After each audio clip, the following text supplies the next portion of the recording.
नमस्कारम, good morning class. आज हम CA foundation का जो थर्ड पेपर है क्वांटिटेटिव एप्टीट्यूड, उसका जो नया सिलेबस है उसके बारे में बात करेंगे। उसका जो कोई वो कोर्स का स्ट्रेटेजी क्या है, सिलेबस में क्या क्या है, कौन सा चैप्टर कितने मार्क्स को आता है, क्वेश्चन कितने होंगे, उसके बाद इस पेपर के लिए टाइम कितना होगा, ये पेपर सब्जेक्टिव है या ऑब्जेक्टिव है, हमारी स्टडी स्ट्रेटेजी कैसी होनी चाहिए, ये सब हम इस वीडियो में देखेंगे। ये क्वांटिटेटिव एप्टीट्यूड का पेपर कितने मार्क्स का होता है, how many marks is it, बराबर ये कितने मार्क्स का होता है, 100 मार्क्स का पेपर रहता है। इसमें 100 क्वेश्चन रहते हैं और हर एक क्वेश्चन के लिए 1 मार्क रहता है, बराबर। अब इस पेपर के लिए टाइम कितना रहेगा,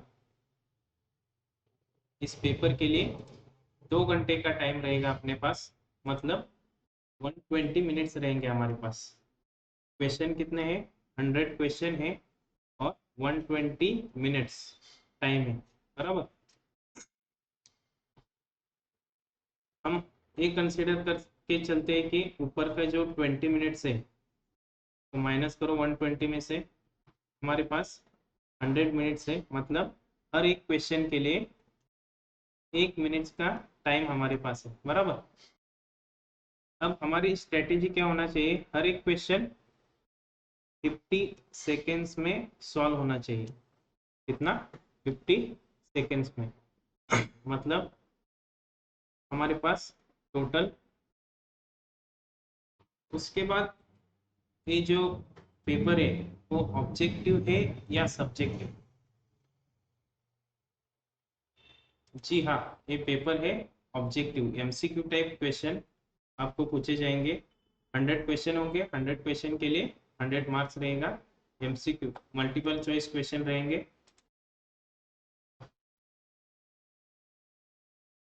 is there negative marking, yes. ये क्वांटिटेटिव एप्टीट्यूड का जो पेपर है इसके लिए नेगेटिव मार्किंग है। अभी मार्किंग स्कीम देखते हैं। +1 for every correct answer. Suppose आपने एक क्वेश्चन का आंसर करेक्ट दिया तो आपको 1 मार्क मिल जाएगा, और एक क्वेश्चन का आपने गलत आंसर दिया तो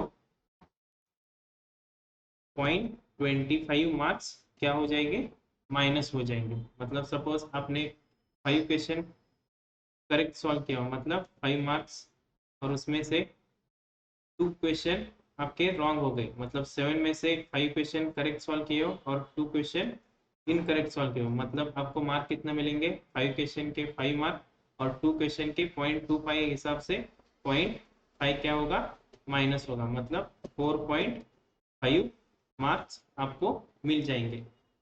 ये ध्यान में रखना है कि इस पेपर में तुक्का नहीं लगाना है हमको, जितने भी करेक्ट आंसर आते हैं उतना ही सॉल्व करना है। अगर आपने 50 आंसर करेक्ट सॉल्व कर दिए और 50 तुक्का मार दिया तो आपका ये नुकसान हो सकता है। ये ध्यान में रखना है कि ये पेपर के लिए निगेटिव मार्किंग है, इसलिए तुक्का नहीं लगाना है। कैलकुलेटर अलाउड है क्या, जी हाँ, ये पेपर के लिए कैलकुलेटर अलाउड है। हमारा ह्यूमन कैलकुलेटर तो इतना स्ट्रांग नहीं है, ये हमारे लिए एक एडवांटेज है कि इस पेपर में हमें कैलकुलेटर अलाउड है। आपकी स्क्रीन पे दिख रहे हैं और पैट ओटी 512 GT, ये एक कैलकुलेटर है, आप यूज कर सकते हो। अभी इस पेपर के लिए सिलेबस क्या क्या होगा, एक क्वांटिटेटिव एप्टीट्यूड का सिलेबस टोटल 3 सेक्शन में डिवाइड किया है। पहला सेक्शन है part A business mathematics, 40 marks के लिए है। उसके बाद part be logical reasoning 20 marks के लिए होगा, और पार्ट सी स्टैटिस्टिक्स 40 मार्क्स के लिए होगा। कुल मिला के 100 मार्क्स का क्वेश्चन पेपर रहेगा। उसके बाद अभी पार्ट ए में देखते हैं बिजनेस मैथमेटिक्स। कितने मार्क्स के लिए? 40 मार्क्स के लिए। इसमें पहला चैप्टर है ratio proportion indices and logarithm. पहले चैप्टर के ऊपर 7 to 10 मार्क्स के क्वेश्चन पूछे जा चुके हैं और आने वाले एग्जाम में भी 7 to 10 मार्क्स के क्वेश्चन, मतलब 7 to 10 क्वेश्चन पूछे जा सकते हैं। चैप्टर 2 इक्वेशन जो 5 to 5 4 to 5 marks, chapter 2 equation जो 4 to 5 मार्क्स उसका वेटेज है। थर्ड चैप्टर के लिए वेटेज है 1 to 2 मार्क्स। इसमें खाली एक या दो क्वेश्चन पूछ सकते हैं। अभी ये रहा चौथा चैप्टर मैथमेटिक्स ऑफ फाइनेंस। ये बहुत ही इंपॉर्टेंट चैप्टर है। प्रीवियस एग्जाम में इसके ऊपर 14 to 15 क्वेश्चन पूछे गए हैं, इसलिए हमें ये chapter number 4 mathematics of finance, ये चैप्टर परफेक्ट ही करना है। Mathematics of finance fifth chapter का वेटेज है 5 to 6 मार्क्स, मतलब 5-6 से क्वेश्चन पूछ सकते हैं। 6 चैप्टर में भी 4 से 5 क्वेश्चन, और 7 चैप्टर है उसे उसमें 2 या 3 क्वेश्चन, और जो 8वां चैप्टर है उसमें 4 से 5 क्वेश्चन पूछ सकते हैं। ये मैंने एवरेज निकाला है, इससे कम 1-2 कम ज़्यादा हो सकते हैं। पार्ट ए में बिजनेस मैथमेटिक्स हमारा 40 मार्क्स के क्वेश्चन, मतलब 40 मार्क्स के क्वेश्चन मतलब 40 क्वेश्चन पार्ट ए में से आएंगे। इसमें चैप्टर 4 ये इम्पोर्टेंट चैप्टर है, और बाकी के भी इम्पोर्टेंट ही है, लेकिन वेटेज चैप्टर 4 को 1415 मार्क्स का है, इसलिए हमें चैप्टर 4 परफेक्ट ही करना है। उसके बाद ratio proportion indices and logarithm, ये भी एकदम इजी चैप्टर है। चैप्टर 2 इक्वेशन, ये भी बहुत इजी है। Sequence and series, sets relation, वो भी इजी चैप्टर है। अब इसके बाद पार्ट बी में क्या है देखते हैं। Part be logical reasoning. Logical reasoning के ऊपर 20 क्वेश्चन पूछे जा सकते हैं।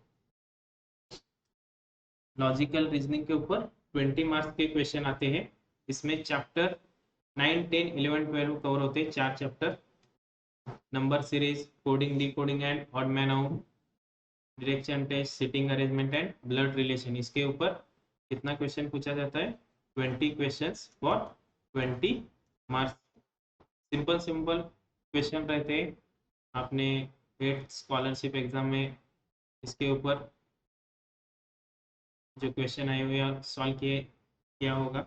8th स्कॉलरशिप में इस टाइप के क्वेश्चन आपने सॉल्व किए। बहुत ही आसान क्वेश्चन इसमें पूछते हैं, खाली आपको प्रैक्टिस करना है।